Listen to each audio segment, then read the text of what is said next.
Everyone, it's Doc Talk. We are bumping up against Labor Day weekend. Always fun, but always a little sad too that we're seeing summer end. Football begins. We're evolving the seasons into thinking about other things. So let's talk about it in Doc Talk today. A couple big issues. Number one, as we end the summertime, we still have summertime diseases. The ones in the news this week are mosquito-borne illnesses. The mosquitoes carry around viruses. Those viruses get injected into people when the little female mosquito puts its probe in to suck its next blood meal and can spread a number of diseases. The one that has the biggest name right now is West Nile virus because people around the country have had that disease. West Nile is a disease that goes through your body but impacts the area around your brain and your brain itself. So it could produce some severe headaches and fever and a rash. And it's a very uncomfortable disease. You have to prevent diseases from mosquitoes by reducing exposure to mosquitoes. And you do that by a variety of mosquito repellents, by not going out when the mosquitoes are live and most active. And number three, by wearing clothing or putting something over you, like a mosquito net. And that's particularly important for little kids. I live in Florida, and we've had a lot of rain this summer. And with that rain comes plenty of places for mosquitoes to breed. All of those pockets of water that are on the ground or in anything are breeding grounds for mosquitoes. So be aware of that. There are other forms of brain diseases and blood diseases that come from mosquitoes, and it's best to avoid them. The mosquitoes are always most prevalent as we end summertime, and so that's why these diseases become more common. Tick-borne diseases and fleas that have disease are also very prevalent for animals and for humans. And tick-borne diseases like Rocky Mountain spotted fever and Lyme disease are other things that can come from being bit by a tick. If you get a tick on you, consult Google, and they'll talk about getting that tick out with a pair of tweezers and pulling the entire tick out. Don't try to burn ticks or apply something hot. That is not what happens to ticks, please. As we end summer, unfortunately, we always remember a very fateful day in the United States. That was September 11, 2001. And before we talk again will be the next anniversary of 9/11. 9/11 impacted thousands of people, causing deaths. It caused hundreds of workers for the Port Authority, law enforcement, and fire and EMS personnel who died. And unfortunately, we have reached a time where more people have died from exposure to the products afterwards than died in the original impacts. So those workers who were trying to clean up, recover bodies, and recover other things that were exposed to the many, many pollutants that came out of that horrible incident, they're dying at a very high rate from cancer. And unfortunately, those deaths now outnumber the thousands of people who were originally killed in the impact of the jets themselves. So we remember New York, we remember Washington, D.C., and we remember Shanksville, Pennsylvania, and bless those people that died. And we've learned a lot since then, and we'll continue to try to prevent those incidents from happening in the future. Another timely disease end of summer and Labor Day weekend is food-borne illnesses. And right now, there is a very wide recall of meats from a packing company in the United States that really is known to provide higher quality meats and foods. What you need to know is we have a very sound food supply system in this country. Nonetheless, there can be times when it breaks down and when the food lines get contaminated with a variety of bacteria, typically, that then can produce toxins that impact humans. Listeria is the name of the bacteria right now that's causing the most problem, but E. coli and other diseases also could be spread by food. How do you avoid those? Number one is don't buy products that are already expired. Number two, pay attention to what is being recalled.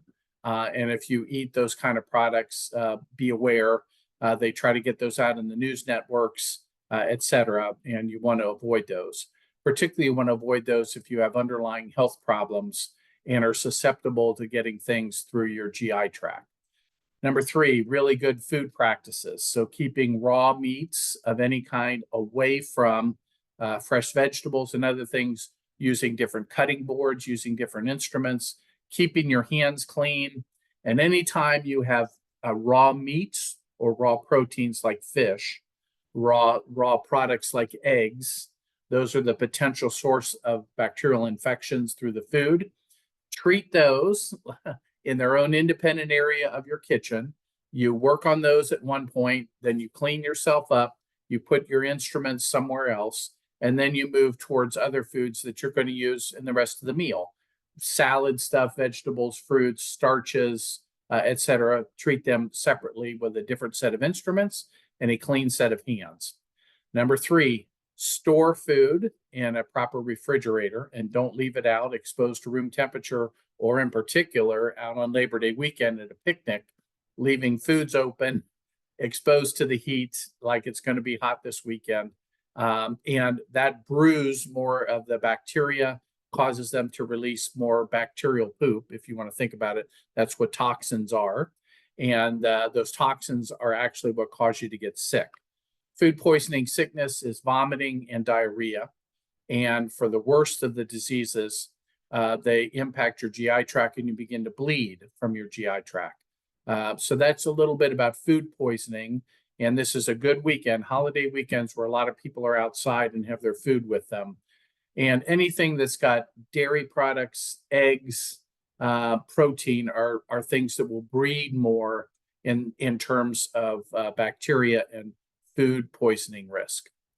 We're moving into the fall, and already in the news, our fall outbreaks of flu have already started, and COVID remains active. The COVID vaccine has just been released, updated for the new variants of COVID, and they should be coming to your community in your retail pharmacies and primary care offices over the next couple of weeks. If you want to be early in line to get those immunizations, check and see where those are available. Make sure that your insurance covers them, or you can wait a little bit and some of the public health authorities will be getting some of the vaccine.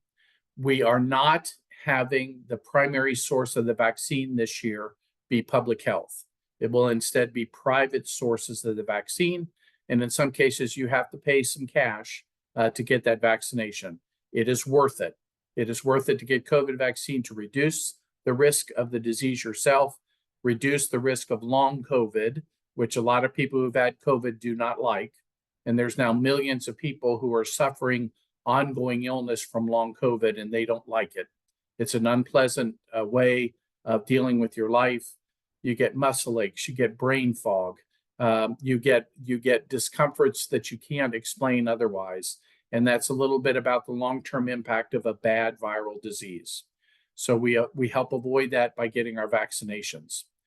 Second piece to this is the timing. Now, we have a lot of COVID that's going through the community now, and a lot of people really want to prevent them getting it as we move into fall activities. There are some people who will say, if you can avoid getting that immunization now and wait for a month or a month and a half, you'll have your major benefit during the winter months. Because every vaccine that we get, we have to have our immunization capability go up over a period of a couple of weeks, and then it stays stable for a couple of months, and then it begins to wane a little bit. And it's the same with our COVID vaccinations. And that's why about every year, we get a fresh COVID vaccination. The same with flu. Some people want to wait to make sure their maximum protection is in place for Thanksgiving, Christmas, New Year's, and therefore they push back the date that they get their vaccinations. It is not generally recommended to get one now, September-ish, and one again in December. That that simply your immune system doesn't react very well to that. And sometimes that vaccination makes you feel pretty bad. And so we don't do back-to-backs that way.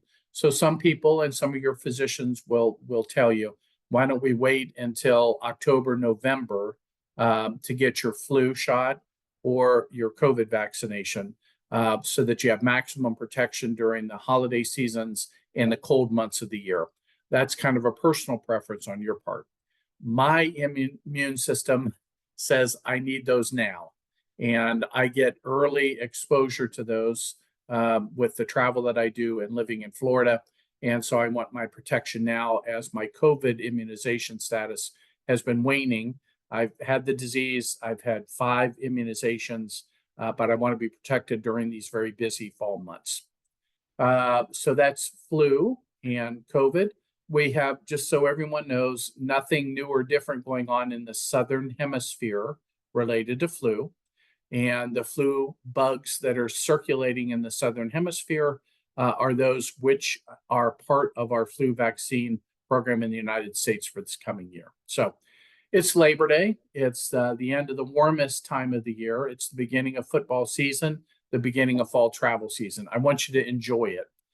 Please remember our rescuers and those that died at 9/11. That's really an important time for us to think about what life means in this country and what our freedoms mean. And at any point, those can come under threat. And please enjoy the holiday weekend. Doc Talk will be back in a couple of weeks. Thank you all. Have a great holiday season.